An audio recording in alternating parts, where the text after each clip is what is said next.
નમસ્તે મિત્રો, જય માતાજી, બાપા સીતારામ, જય શ્રી કૃષ્ણ।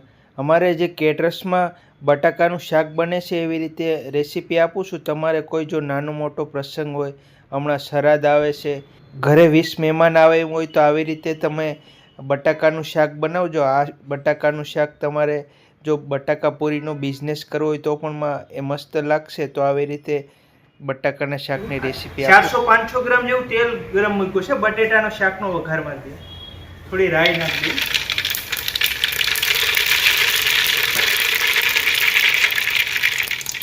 आखा मसाला लीधा, जीरु, वघारना मरचा, तज, हिंग, बादिया,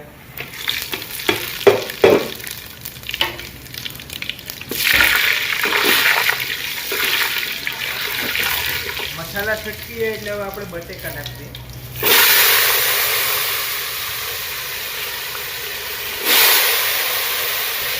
અહીંયા મેં 2 કિલો બટેકા લઈને બટેકાને ફોલીને આવું કટિંગ કરી નાખ્યું છે। આમાં જરૂરિયાત મુજબ મસાલા 2 કિલા જેવા બટેકા લીધા છે। આ શાક 20 માણસોને થઈ જાય। આ શાકને આરે દાળ ભાત, મિષ્ટાન, ફરસાણ બધું હોય। તમારે જો નીકળું શાક ને પૂરી કા રોટલી હોય તો થોડું વધારે બનાવવાનું, 500 ગ્રામ બટેટા વધારે લેવાના।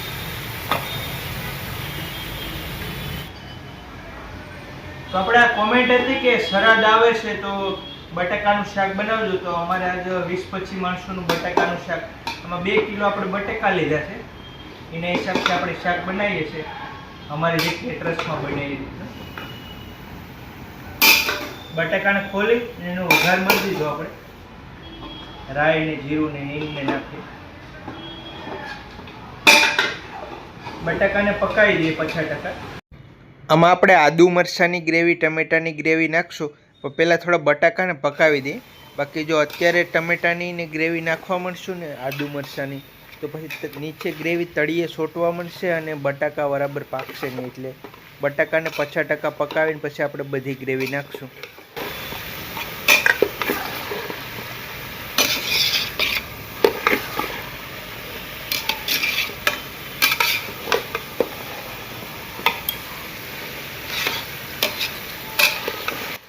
આવી રીતે રાઈ, જીરું, વઘારના મરચાં, બધા મસાલા ભરપૂર નાખીને બટાકાનું શાક બનાવજો। હજી આપણે આ શાકમાં ઘણા મસાલા આવશે। બટાકા વઘારમાં પાકતા હોય ત્યારે નમક નાખી દેવાનું। 4 કિલા જેવું શાક છે, 4 કિલા જેવું શાક બનશે તો આપણે 2 ચમચ નમક નાખી દઈએ। હિસાબે આપણે અત્યારે નમક નાખી દઈએ છીએ 30 ગ્રામ જેવું।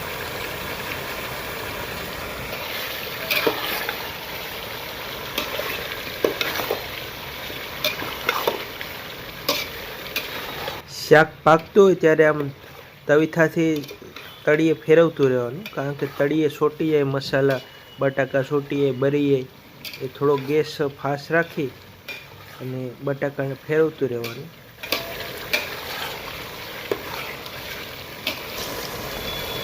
આપણે આમાં આદુ મરચાંની ગ્રેવી ને ટમેટા નાખશું, પણ થોડા બટેટા પાકી જાય પછી નાખશું, બાકી આ ગ્રેવી તળીએ સોટી જાય।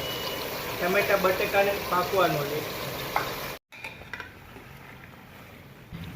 બટાકા પકાવીને 5-6 મિનિટ જેવો સમય થયો છે, હજી આપણે 3-4 મિનિટ પકાવશું। 1 મિનિટ ઢાંકીને મૂકી દઈએ એટલે થોડા ભાપથી પાકવા માંડે। પાછા જોઈ લઈએ। વિડીયોમાં આપણે કમ્પ્લીટ માહિતી આપીએ છીએ, કારણ કે જો તમે આ બટાકા કેવી રીતે પકાવ્યા, મસાલા કેવી રીતે પકાવ્યા, એ બધું તમે જો ધ્યાનથી જોવો ને તો જ શાક વ્યવસ્થિત બનશે અને એનો ટેસ્ટ આવશે। કારણ કે બટાકા જો કાચા રહી જાય તો એમાં પછી શાક બધું ખાવાની મજા નહીં આવે। આદુ મરચાંની પેસ્ટ નાખી હવે। આ સ્ટેપ બાય સ્ટેપ કઈ ગ્રેવી નાખી, કઈ મસાલા નાખી, બધું ધ્યાન રાખવાનું। ટમેટાની આપણે ઝીણું ઝીણું કટિંગ કર્યું નાખી દીધા। 3-4 ટમેટા લીધા, વજનમાં 200 ગ્રામ જેવા ટમેટા છે અને 50 ગ્રામ જેવી આદુ મરચાંની પેસ્ટ છે।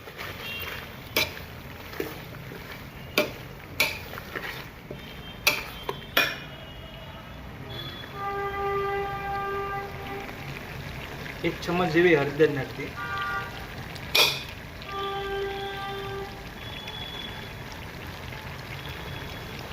लाल मरचું નાખી।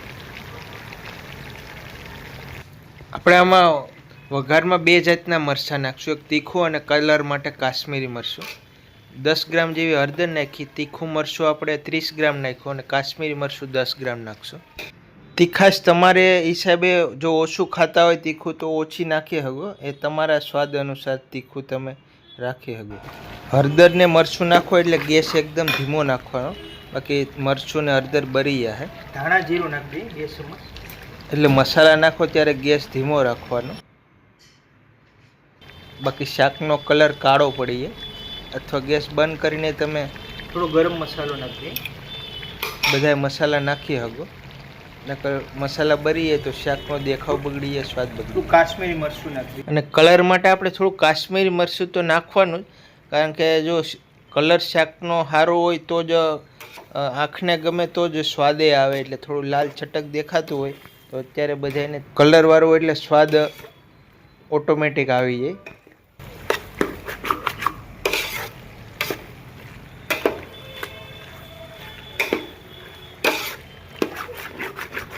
તો આપણે એકદમ ધીમા ગેસ ઉપર આપણે આ બધા મસાલા ને મરચાં ને હળદર ને નાખ્યું, એ બધું પકાવી દીધું છે 1 મિનિટ. હવે આપણે આમાં પાણી નાખી દેવું, બટેટા ડૂબે એટલું પાણી નાખી દઈએ. પાણી આપણે આમાં 1.5 લીટર જેવું નાખીએ છીએ, 1.5 કિલા જેવું. અને હજી બટાકા 50% કાચા છે, એટલે શાક હજી પાકતા 15 મિનિટ જેવો સમય લાગશે. ત્યાં સુધીમાં આપણું 500-700 ml પાણી બળી જાય. તમને એવું લાગે કે હજી પાણી ઓછું પડે છે તો તમે 1 ગ્લાસ જેવું 200-250 ml ગમે ત્યારે ઉમેરી શકો. બહુ ઠંડુ પાણી ન હોવું જોઈએ.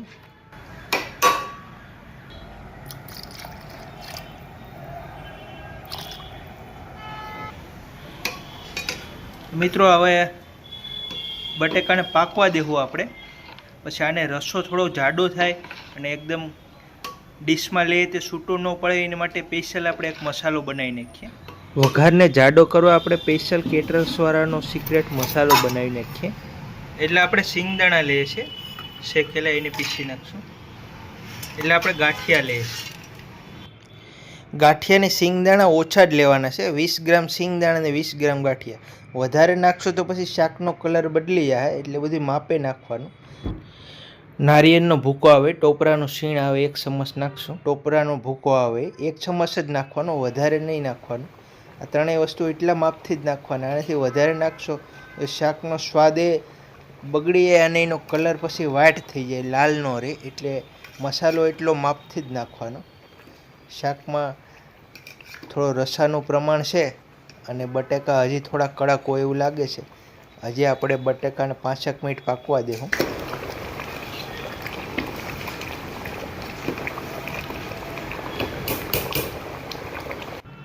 સિંગદાણા, ગાંઠિયાનો ભૂકો, ટોપરું શીણેલું, એમાં આપણે 1 ચપટી કસૂરી મેથી નાખી છે અને લીલા ધાણા નાખ્યા છે 20 ગ્રામ જેવા કટિંગ કરેલા. શાક જોઈ લઈએ.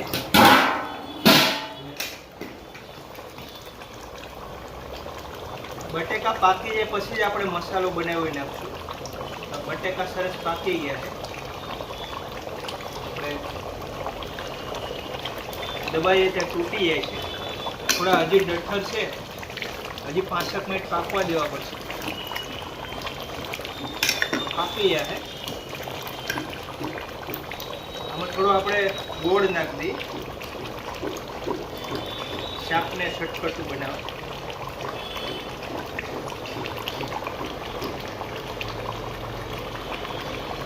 તમારે સ્વાદ અનુસાર ગોળ નાખી દેવાનો. મેં 30 ગ્રામ જેવો ગોળ નાખ્યો છે.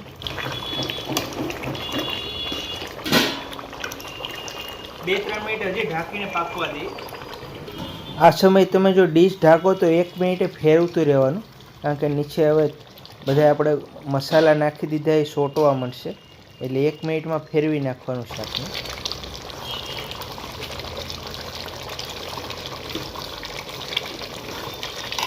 મિત્રો થોડું ચટપટું બનાવવા આંબલીનું જ્યુસ વધારે નથી નાખવાનું, 15 ગ્રામ 3 ચમચ જ નાખવાનું. પછી તમે ટેસ્ટ કરીને થોડું વધારે નાખી શકો.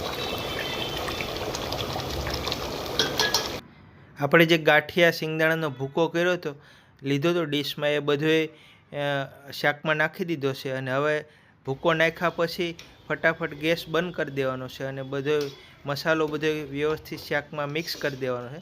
કારણ કે તમે જો મસાલો નાખીને શાક તો એનો રસો હોય એ વધારે બગડી જાય, એટલે હવે એનો રસો મસ્ત થઈ જશે.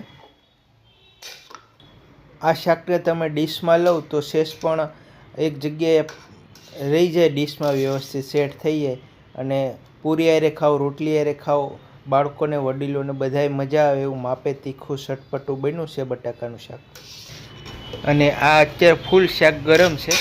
હજી તમે 15-20 મિનિટ પછી આપણે શાકનું સીન લેવું એટલે એકદમ લાલ છટક થઈ જાય, તેલ ઉપર થોડું આવી જાય. બટાકા પણ વ્યવસ્થિત પાકી ગયા છે.